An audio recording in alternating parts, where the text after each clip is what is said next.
자, 우리 여러분들과 다시 한번 인사하기 원합니다. 오늘 정말 잘 오셨습니다. 자, 은혜 받기 원합니다. 자, 오늘도 이 자리에 참석하신 여러분들에게 우리 하나님께서 허락하시는 한량없는 은혜가 함께 하시게 되시기를 주님의 이름으로 축복합니다. 자, 오늘 우리가 읽은 이 본문을 보면 예수께서 우리에게 자유를 주셨다라는 기록과 함께 매우 의미심장한 이야기가 담겨 있는데요. 자, 우리 다 같이 4장 13절부터 14절 말씀 같이 한번 읽어보겠습니다. 4장 13절 14절 시작. 내가 처음에 육체의 약함으로 말미암아 너희에게 복음을 전한 것을 너희가 아는 바라. 너희를 시험하는 것이 내 육체에 있으되 이것을 너희가 어찌 여기지 아니하며 버리지도 아니하고 오직 나를 하나님의 천사와 같이 또는 그리스도 예수와 같이 영접하였도다. 자, 말씀을 보니까 이 사도 바울은 갈라디아 교인들과 처음으로 만났을 때를 회상하고 있는데요. 자, 안타깝게도 그 당시에 바울은요, 이 건강 상태가 별로 좋지 못해서 교인들에게 큰 시험거리가 될 수도 있다라는 이야기를 하고 있습니다. 자, 그러나 갈라디아 교인들은요, 자, 그럼에도 불구하고 그를 천사나 예수 그리스도를 마주하고 있는 것처럼 대우하고 영접했다라는 것인데요. 이것은 당시로서는 매우 이례적인 일이라고 할 수 있습니다. 자, 왜냐하면요, 많은 사람들이 영적인 지도자라고 한다면, 특히 사역을 하는 사람들이라고 한다면 일반 백성들보다 훨씬 더 높은 수준의 축복을 누리게 될 것을 기대했기 때문입니다. 자, 우리가 그 요한복음 9장을 묵상해보면 바로 이러한 정서를 잘 알 수 있는데요. 자, 어느 날 예수께서 길을 가시다가 날 때부터 맹인이었던 자를 마주하게 됩니다. 자, 그랬더니 옆에 있던 이 한 제자가 우리 예수님께 이런 질문을 합니다. 선생님, 저 사람이 저렇게 맹인으로 태어난 것은 누구의 죄 때문입니까? 자, 자기의 죄 때문입니까? 아니면 부모의 죄 때문입니까? 자, 그러니까 당시 사람들은요, 날 때부터 맹인으로 태어난 자를요, 어떻게 해석했다라는 것이죠? 그 집안에 속한 누군가가 무엇을 지었기 때문에요? 예, 죄를 지었기 때문에 하나님께서 그에게 저주를 내리셨다든지 아니면 그를 버리신 것이 분명하다라고 주장했다라는 것입니다. 자, 그렇다고 한다면 누군가 하나님의 큰 축복을 받은 사람이라고 한다면, 자, 앞에 나서서 누군가에게 말씀을 전하는 위치에 있다고 한다면, 자, 그를 통해서 있던 병도 떠나가게 해야지. 남들처럼 병을 알아서는 안 된다라는 이야기고요. 또한 그를 통해서 뭔가 잘 되고 형통해지는 역사가 나타나야 한다라는 것입니다. 자, 그런데 지금 눈앞에서 말씀을 전하고 있는 사도 바울이 그 자리에 있는 그 누구보다 몸이 가장 아프고 약한 사람이니까, 자, 그가 어떻게 제대로 목회를 할 수 있습니까? 아마도 당시 사람들은요, 바울이 예수 믿고 생명을 누리십시오 라고 설교하면 누구나 잘하라고요? 아이고, 네 몸이나 챙기십시오 하면서 크게 조롱할 것 같다라는 생각이 듭니다. 자, 그러나 갈라디아 교인들은 바울이 육체의 약함에 있음에도 불구하고 그것에 큰 방해를 받지 않은 채 성실성의껏 섬겼다고 하는데요. 자, 15절을 보니까 사도 바울은 바로 이것이야말로 예수 믿는 우리들에게 주어지는 복이라고 증언합니다. 자, 이게 무슨 말일까요? 한번 따라해 보겠습니다. 예수 믿는 우리들은 눈앞에 놓여져 있는 기륭화복으로부터 자유한 믿음을 가져야 한다. 자, 눈앞에 있는 무엇으로부터 자유해야 된다고요? 기륭화복. 자, 저는 목회를 하면서 바로 이것의 중요성을 너무나 깊이 공감하는데요. 자, 왜냐하면 무수히 많은 성도님들이 하나님을 믿노라 하지만 실상은 눈앞에 있는 기륭화복에 의해서 크게 지배받고 있다라는 것을 너무나 잘 알고 있기 때문입니다. 자, 좀 더 정확히 말하면요, 많은 사람들이 하나님을 섬기기보다 하나님으로부터 오는 축복을 섬기고요, 자, 하나님을 두려워하기보다 하나님께서 내리시는 저주를 두려워하는 경우가 참으로 많이 있죠. 자, 그런데 많은 사람들이 하나님께 쉽사리 충성하기보다는요, 뭔가 우리의 눈앞에 하나님께서 주시는 축복 내지는 저주가 분명하게 내려졌다라고 확신할 때에 하나님 앞에 충성할 때가 많이 있다라는 것입니다.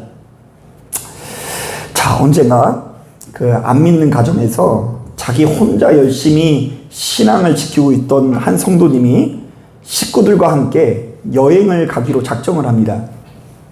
자, 그런데 모든 식구들이 함께 여행을 갈 날이 하필 어떤 날밖에 없어요? 어떻게 하셨어요? 주일밖에 없죠? 뭐 보통 그래요. 주일날 쉬니까. 자, 그래서 저한테 찾아와서 이 성도님이 사정을 하는 거예요. 자, 목사님, 제가 이번 한 주만 빠지겠습니다. 아무래도 가정의 평화를 위해서는 제가 이번 주일은 식구들에게 양보를 해야 될 것 같아요. 자, 그런데 아시는 분은 아시겠지만 저는 이런 경우에 거의 대부분 뭐라고 얘기할까요? 가지 말라고 할 것 같아요? 가라고 할 것 같아요? 어떻게 하셨어요? 아, 그러시라고. 가족과 함께 이번 한 주는 행복한 시간 보내시라고 말합니다. 왜냐하면 제가 가지고 있는 신학과 신념이 그렇기 때문입니다. 물론 성도님들이 주일날 교회에 오는 게 저는 더 좋죠. 그런데 하나님께서 어떤 하나님이신지 제가 알고 있기 때문에, 제가 알고 있는 그 하나님은 이런 분이다라는 차원에서 다녀오라고 얘기를 해요. 그 대신 주일날 잠시라도 있던 자리에서 주일이니까 기도하라고 권면을 드렸어요. 자, 그런데 이게 웬일입니까? 이분이 며칠 있다가 찾아와서 저에게 말씀하시는 거예요. 목사님, 이제 제가 다시는 주일 예배를 안 빠지려고요. 자, 그래서 사연을 들어봤더니 이분이 주일 예배 빠지고 놀러 갔다가 거기서 교통사고가 나고요. 아들이 먹은 것이 체해서 여행 기간 내내 크게 고생했다라는 것입니다. 자, 그래서 이 모든 것들이 누가 보여주신 신호 같아요? 하나님께서 보여주시는 신호로 여겨져서 다시는 주일 예배 빠지지 않겠다라고 이야기하는 거예요. 자, 그런데 저는 그 모습을 보면서 목사로서 마음이 좀 불편해지더라고요. 자, 일단 목사로서 이 성도님이 주일날 빠지지 않고 예배 드리러 온다니까 좋긴 좋아요? 좋긴 좋을 것 같죠? 뭐 좋아요, 좋기는. 이건 뭐 사람이 권면해도 안 되는 건데 이 본인이 그렇게 결단했다니까 얼마나 좋습니까? 자, 그런데 내심 하나님께서는 그런 하나님이 아니시라는 생각이 모락모락 피어오는 거예요. 여러분 잘 생각해 보세요. 만약 하나님께서 그렇게 주일 예배를 빠졌다라고 교통사고를 일으키시는 하나님이라고 한다면, 자, 오늘 예배에 못 나온 분들을 위해서 제가 어떻게 기도해야 될까요? 하나님, 오늘 본때를 한번 보여주시옵소서. 오늘 조직의 쓴맛을 한번 보여주셔서 다시는 주일날 못 빠지도록 결단하여 주옵소서. 그리고 만약 저의 기도가 응답받아서 주일 예배 안 나왔더니 큰 사고가 일어나면은요, 제가 속 시원하면서 아이고 고소합니다 주님, 뭐 이렇게 얘기를 해야 될까요? 만약 제가 그런 마음을 품고 있다면 하나님께서 기뻐하시는 생각일까요? 자, 저는 이것이 제대로 된 기도가 아니라고 생각합니다. 하지만 그럼에도 불구하고 사람은 꼭 그렇게 눈앞에 공포스러운 무엇인가가 펼쳐져야지 충성하더라는 이야기입니다. 자, 그런가 하면 한 목사님이 SNS에 재밌는 글을 올리셨는데요. 자, 이분이 목회하시는 교회에는 한 이종격투기 선수가 출석을 했다고 합니다. 참, 교인들 직업이 여러 가지죠. 그분한테 싸우면 안 돼요. 뭐 이종격투기 선수니까. 근데 이분이 나름대로 신앙이 얼마나 좋은지 시합을 하기 전마다 목사님께 들려 꼭 기도를 받는 습관이 있다고 합니다. 하나님 이렇게 도와주옵소서, 이런 의미로 목사님에게 가서 이렇게 기도를 받는 것이죠. 자, 그런데 하루는 바쁜 일정으로 인해서 기도를 받지 못하고 경기에 나갔다가 그 경기에 패배를 하게 된 거예요. 자, 이때부터 이 성도님이 병적으로 시합 전에 기도받는 것을 집착하게 된 거예요. 왜요? 기도 받았을 땐 이겼는데 기도를 안 받았더니 시합에 어떻게 됩니까? 운동선수들 그런 게 있어요. 운동선수들 얼마나 이 승부에 예민한지, 그 운동화 신고 갔을 때는 이기고 구두 신고 갔을 때는 지면은요, 구두 절대 안 신는 거 아세요? 자, 그런데 이제 그게 결합돼가지고, 내가 이제 어떤 일이 있어도 시합 전에 뭘 받아야 되겠다? 기도를 받아야 되겠다. 자, 그래서 만약 기도받는 것이 여의치 않을 경우에는요, 이 제주도에 경기가 있는데, 목사님의 표를 사줘가지고, 그 목사님을 모셔다 놓고, 그 경기장에서 기도받는 일이 일어났더라고 합니다. 자, 그런데 그때부터 이 목사님이 이제 불안해지는 거예요. 혹시 내가 기도해줬는데, 이 경기를 지면 어떡할까? 그래서 그 선수가 막 앞에서 경기를 하는데 눈을 뜨고 보질 못하는 거예요. 하나님 이기게 하여 주옵소서.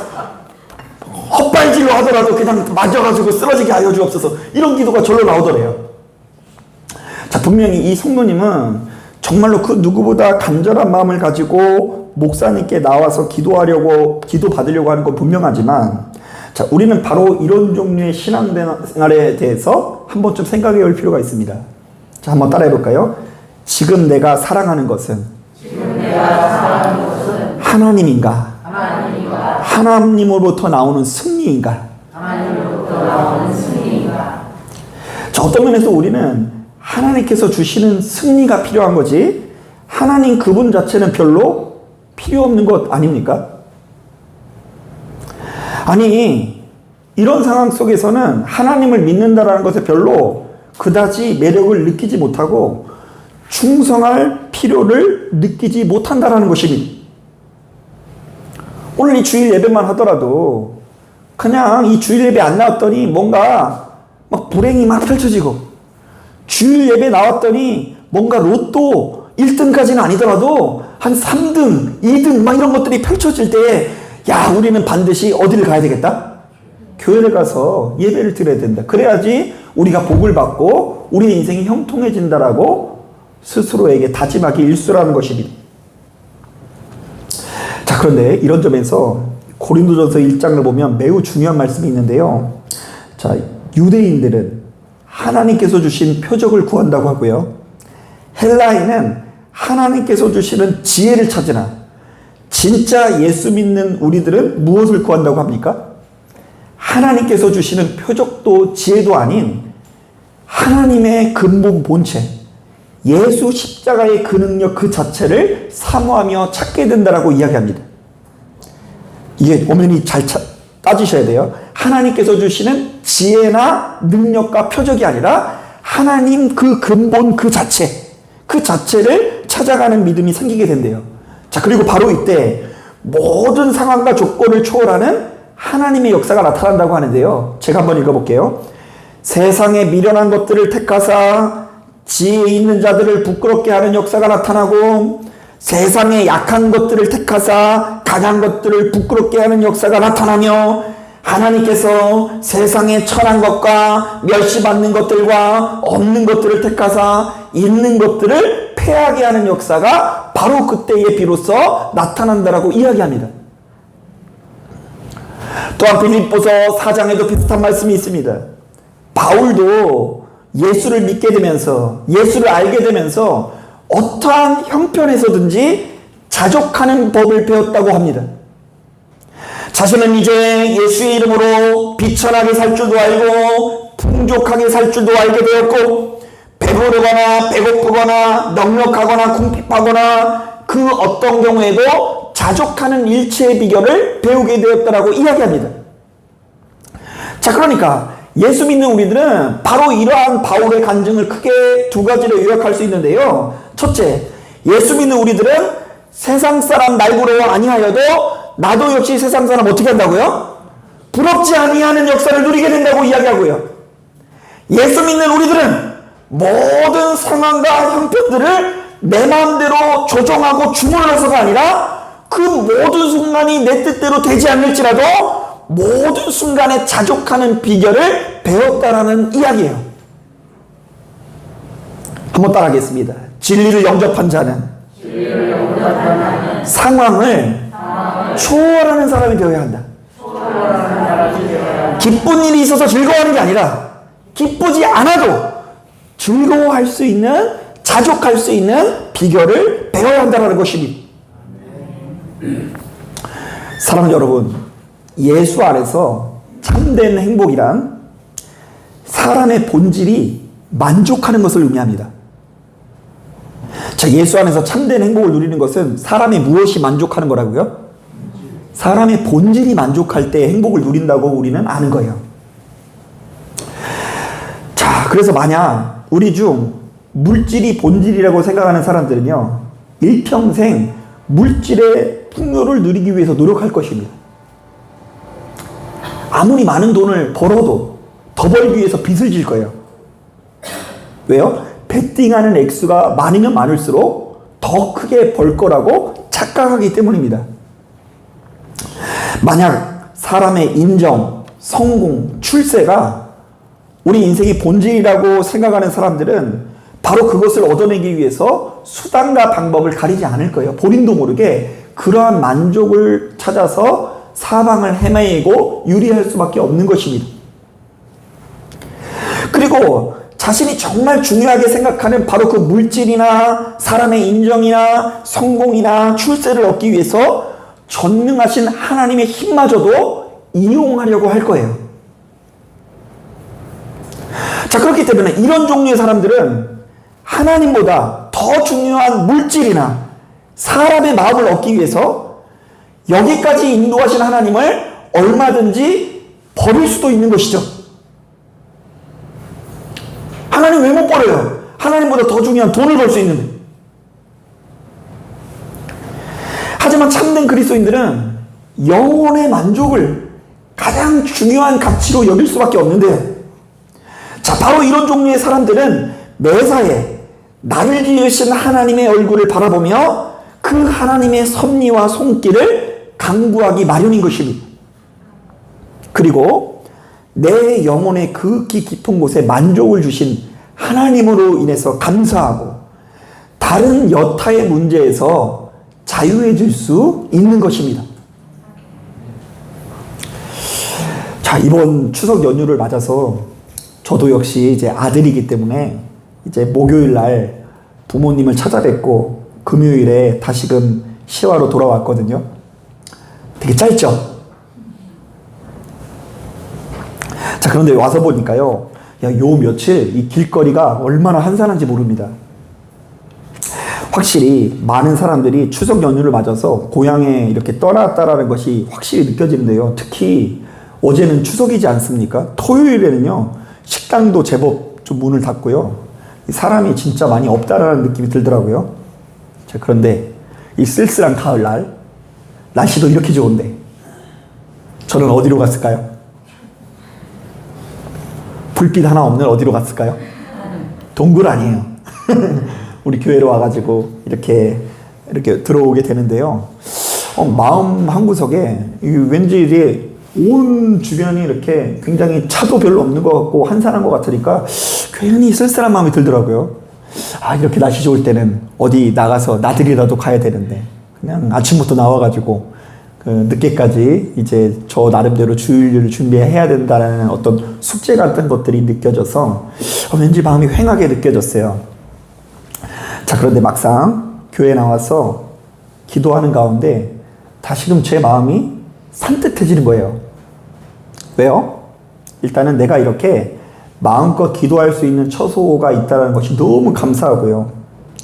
자, 명절 연휴일지라도 그래도 누군가 예배당을 지키며 성도들에게 말씀을 전해야 되는데 제가 그런 도구로 쓰임받고 있다는 사실에 참으로 감사한 거예요. 여러분 잘 알고 있는 것처럼 우리 교회가 주변에 있는 교회들처럼 수천 명씩 출석하는 교회가 아닙니다. 자, 예배당도 지하에 있기 때문에 하루 종일 햇빛도 들지 않는 상황이죠. 자, 그럼에도 불구하고 제가 자족하고 기뻐할 수 있는 것은 나의 주인 되시는 분이 하나님이시고 나는 그분의 종이라는 믿음이 있기 때문입니다.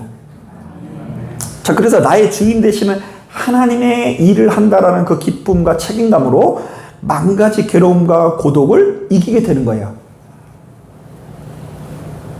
그리고 실제로 오늘 주일에도요, 제가 오자마자 성도님들을 위해서 몇 분 놓고 이렇게 안수하면서 기도했는데요. 그때마다 제가 또 얻어지는 기쁨은 하나님, 나를 사용하시니 감사합니다.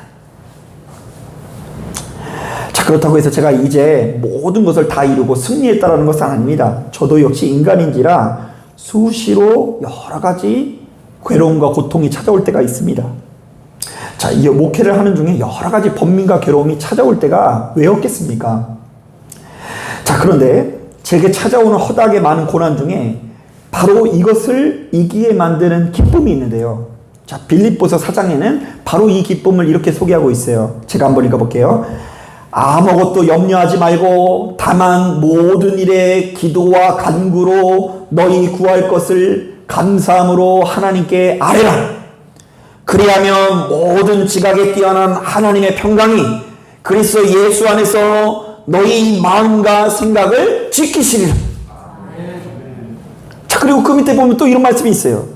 어떠한 형편에든지 나는 자족하기를 배웠노니 나는 비천에 처할 줄도 알고 풍부에 처할 줄도 알아. 모든 일 곧 배부름과 배고픔과 풍부와 궁핍에도 처할 줄 아는 일체의 비결을 배우노라. 자, 우리 다시 한번 따라하겠습니다. 내게 능력 주시는 자 안에서 내가 모든 것을 할 수 있느니라. 자, 여러분 이거 오해하시면 안 돼. 이거 내가 베팅하는 대로 다 얻을 수 있다라는 이야기가 아니라요. 내게 능력 주시는 자 안에서 내가 하나님의 평강으로 충만해져서 내게 찾아오는 여러 가지 공격들을 튕겨낼 수 있다라는 이야기예요.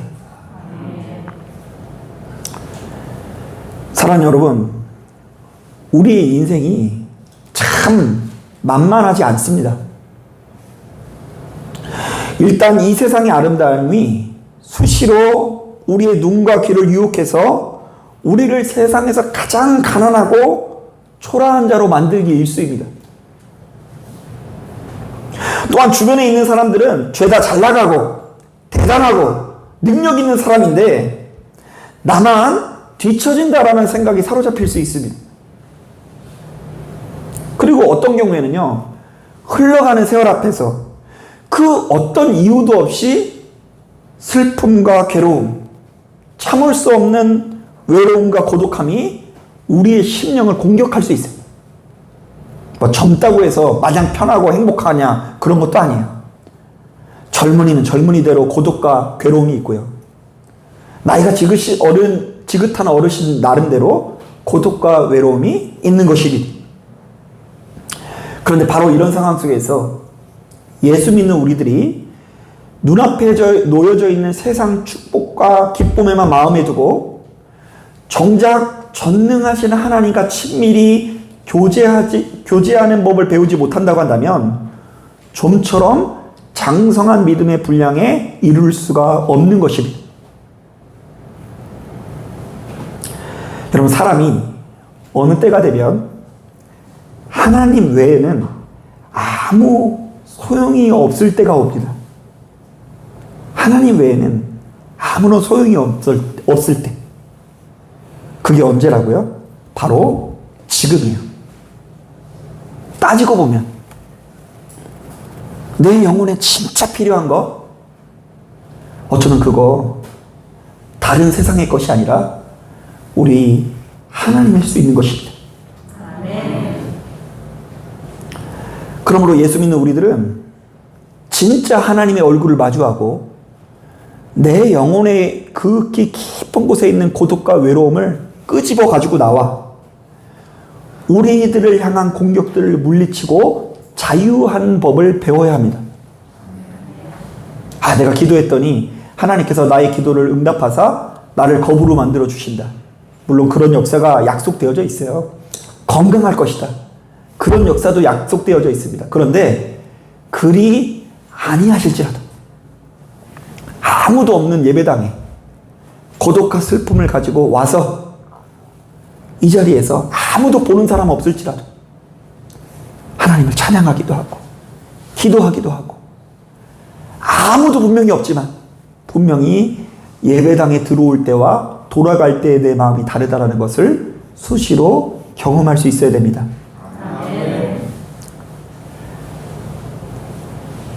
예수 믿는 우리들은 모든 상황과 형편들을 내 마음대로 주무르고 조정해서 충성하는 사람이 아닙니다. 내 안에 거하시는 예수 때문에 자족하는 법을 배워서 충성하는 사람입니다. 또한 세상 사람 날부러 아니하여도 나도 역시 세상 사람 부럽지 않은 역사를 충분히 누렸기 때문에 충성하는 사람들인 것입니다. 그렇기 때문에 여러분들이 영접한 그 예수 그리스도를 가벼이 여기거나 부끄러운 것으로 여기지 말고 여러분 인생에, 가정에 가장 큰 보물로 여기실 수 있는 여러분들 되기 원합니다. 한번 따라해 볼까요? 우리 가정이 믿는 것은 오로지 예수 그리스도이다. 이거 좀 해석해 보자면요, 우리 가정의 백은요 누구밖에 없다? 하나님. 그 하나님으로 인해서 내가 만족을 누릴 수 있다. 이것은 성공을 의미하는 게 아니에요. 영혼의 만족, 자유, 생명. 도무지 내 뜻대로 흘러가지 않는 이 인생 가운데 나의 머리를 두고 쉴 수 있는 곳, 그곳은 우리 예수님밖에 없다. 자, 오늘 우리가 읽은 본문도 바로 이런 차원에서 권면합니다. 그리스도께서 우리를 자유롭게 하려고 자유를 주셨으니 그러므로 굳건하게 서서 다시는 종의 멍에를 매지 말라. 자, 예수께서 우리에게 정말로 좋은 자유를 주셨으니 이전에 세상의 사람들이 누리고 있는 것을 쳐다보면서 정말로 종의 모습으로 돌아가지 마시고 시간이 흐르면 흐를수록 더욱 자유해지시는 저와 여러분들 되시기를 주님의 이름으로 축복합니다. 자, 기도하겠습니다.